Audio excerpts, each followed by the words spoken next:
Hello friends, welcome to my YouTube channel ज्ञान की बात। ज्ञानों का सिलसिला शुरू करने से पहले मैं आपको बता दूं, अगर मैंने आपको अपने ज्ञान से प्रेरित किया है तो ज़रूर आप अपना प्यार बरसाइए। Do comment below, do like the button and don't forget to subscribe.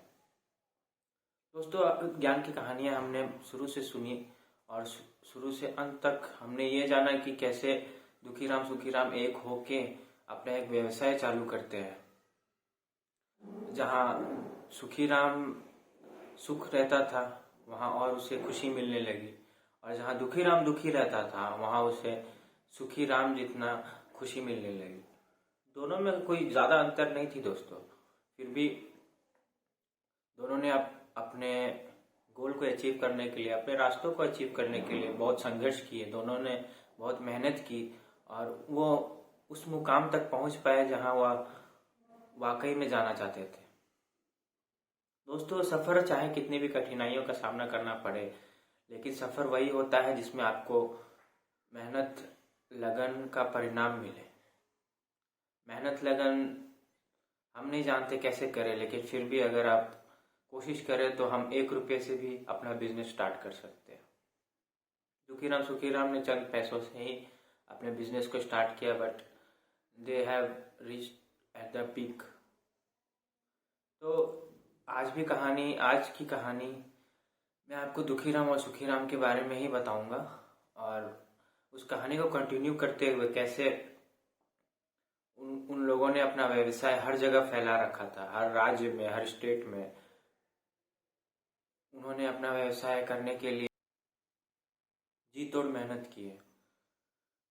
यह सोच के बहुत ताजुब नहीं लगता है कि ऐसे बहुत सारे लोग हैं जो अपना व्यवसाय चालू करते हैं और उतना कामयाब नहीं हो पाते, लेकिन दुखीराम सुखीराम ने वो कर दिखाया जो और नहीं कर पाते। ऐसे ही व्यवसाय चालू करते करते सुखीराम बहुत खुशी खुशी व्यापार करने लगा और उसे इतना रुचि आने लगा कि वह एक करोड़पति बन गया था।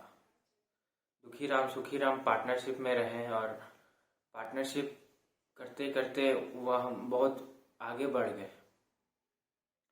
हर राज्य से उन्हें फ़ोन कॉल्स आने लगे, उनके ऑर्डर्स लेने लगे, और बड़े बड़े लोगों से मिलना उठना बैठना सब था।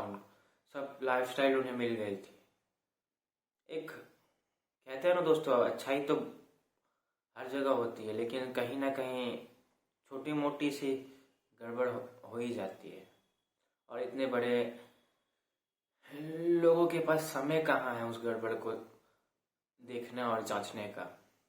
ऐसे ही एक घटना घटी सुखीराम और दुखीराम के साथ। उनके एक राज्य कोलकाता में एक ब्रांचेस खोले थे जो इंटीरियर डिजाइनिंग और बाकी सभी काम के लिए मशहूर थे। उन्होंने कोलकाता विजिट किया और यह पाया कि वहाँ बहुत कुछ गड़बड़ चल रहा है।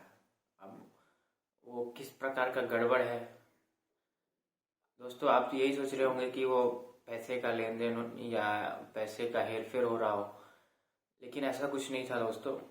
वो गड़बड़ ये थी कि वहाँ के लोग काफ़ी सुस्त हो गए थे। जैसे कि दुखीराम सुखीराम जिस लगन से मेहनत करते थे और उन्होंने पहला अपना कॉन्ट्रैक्ट हासिल किया था, वो लगन अब उस एक छोर पे दिखाई नहीं दे रहा था। फिर भी वह हार नहीं माने, लेकिन उन्होंने तय किया कि वह ये सभी एम्प्लॉय को निकाल के एक नए एम्प्लॉय को नियुक्त करेंगे। उन्होंने मीटिंग कमेटी बैठाई, उन्होंने बोर्ड ऑफ मेंबर्स को बुलाया और यह तय किया कि हम कोलकाता राज्य में अपना बिजनेस नहीं करेंगे जब तक हमें एक सही और सटीक एम्प्लॉय नहीं मिल जाता। तो सुखीराम मन ही मन सोचता कि ये सटीक और सही एम्प्लॉय कौन है। ये कोलकाता के रहने वाले तो ये भी है और हमने सब पे भरोसा किया है, और क्या पता ये इसी राज्य की समस्या है या हर राज्य की समस्या है, क्योंकि हर कोई कुछ भी छुपा सकता है। ये बहुत बड़ी ब्रांच है और यहाँ छुपाने के लिए बहुत कुछ है। यह सोच सोच के उन लोगों ने तय किया कि हम पूरे राज्य की कमेटी बैठाएंगे, जहाँ पे सभी बोर्ड ऑफ मेंबर्स रहेंगे, सभी राज्य के सभी बोर्ड ऑफ मेंबर्स रहेंगे। और यह तय करने के बाद, वो कमेटी बैठाने के बाद उन्होंने पाया कि इस तरह से समस्या का निवारण हो ही नहीं सकता, क्योंकि हम हर राज्य में अपना अपना सर्विस दे चुके हैं, और अगर हमने सभी को बंद किया तो ये हमारे लिए बहुत ही बुरा हालात से गुजरना होगा। इसलिए उन्होंने तय किया कि अभी समस्या सिर्फ कोलकाता में है, तो इसका निवारण भी करना होगा। सुखीराम सोचने लगा कि अरे ये क्या, हमने तो कितनी लगन से इस चीज को स्टार्ट की है, उसके लिए हर छोटी चीज भी बहुत मायने रखती है। अगर वो ये चाहे तो कोलकाता में अपना बिजनेस बंद कर सकता था, क्योंकि वो ऑलरेडी उसके बाकी सभी राज्यों में बिजनेस चल रहा था, लेकिन वो छोटी भी चीज को बारीकी से देखने वाला वो सुखीराम था। दुखीराम ने कहा कि इसे छोड़ देते हैं, ये राज्य हमारे लिए सुटेबल नहीं है, यहाँ के लोग हमारे लिए सुटेबल नहीं है। लेकिन सुखीराम ने कहा नहीं, अगर सुटेबल नहीं है तो हम इसे सुटेबल बनाएंगे। तो दुखीराम ने माना, कहा कैसे, और बोर्ड ऑफ मेंबर्स ने कहा कि ये बहुत ही मुश्किल है, क्योंकि हमें और भी सभी राज्यों को देखना रहता है और सभी लोगों से मिलना पड़ता है, बड़े बड़े कॉन्ट्रैक्ट्स लेने पड़ते हैं। तो सुखीराम ये सोच में थे कि सुखीराम ने कहा कि नहीं, इसका एक ही निवारण है, यहाँ पे बैठूंगा और यहाँ के सभी कामकाजों को देखूंगा। हाँ, दुखीराम बोलता है नहीं, इसकी क्या आवश्यकता है, तुम ऑलरेडी इतने बड़े कंपनी के मालिक हो और फिर भी तुम यहाँ बैठने की बात कर रहे हो।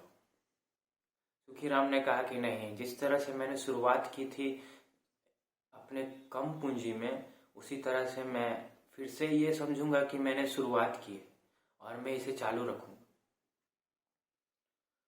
दुखीराम बोलता है ठीक है, अगर तुम रहोगे तो मैं भी यहीं रहूंगा, और मैं ये पता करके रहूंगा कि ये हमारे साथ क्यों हो रहा है और ऐसे कौन से लोग हैं जो इसमें मिले हुए हैं, जो हमारे बिजनेस को ठप करना चाहते हैं। सुखीराम अगले दिन से ही वो बिजनेस संभालता है और वो कोलकाता में रहने लगता है। कई कठिनाइयों का सामना करने के बावजूद ये पता नहीं चल पाता है कि आखिर इसके पीछे की वजह क्या है। एक कमी को खोज पाना बहुत ही मुश्किल था, आखिर ये इनसाइडर है या आउटसाइडर है जो ये काम कर रहा है, जो हमारे सर्विसेज को बहुत इफेक्ट पड़ने पे मजबूर कर रहा है।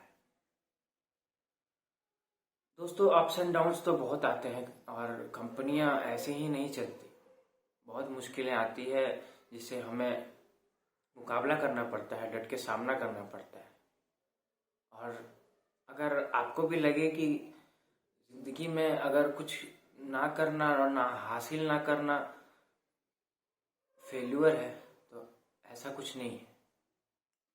जिंदगी में वही सबसे अच्छा चीज है जो आपके पास है, वह है बुद्धि, वह है समझदारी, वह है हिम्मत, वह है ताकत, वह है जज्बा, वह है जुनून। अगर आपके पास ये सभी है तो आपको जरूरत बिल्कुल भी नहीं है किसी से डरने की, किसी के हार्म पहुंचाने पे आपको उतना इफेक्ट नहीं होगा, वाकई में नहीं होगा, क्योंकि आप अंदर से मजबूत हो।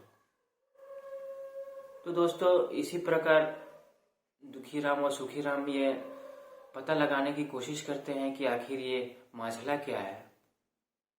ये पता करते करते वो वहाँ पे 1 साल बिता देते हैं और उन्हें पता नहीं चल पाता कि आखिर ये सर्विसेज ऐसी क्यों है। अगर आपको इस कहानी के और भी एपिसोड देखने हैं तो please do comment below and please don't forget to like, subscribe and press the bell icon. Thank you very much.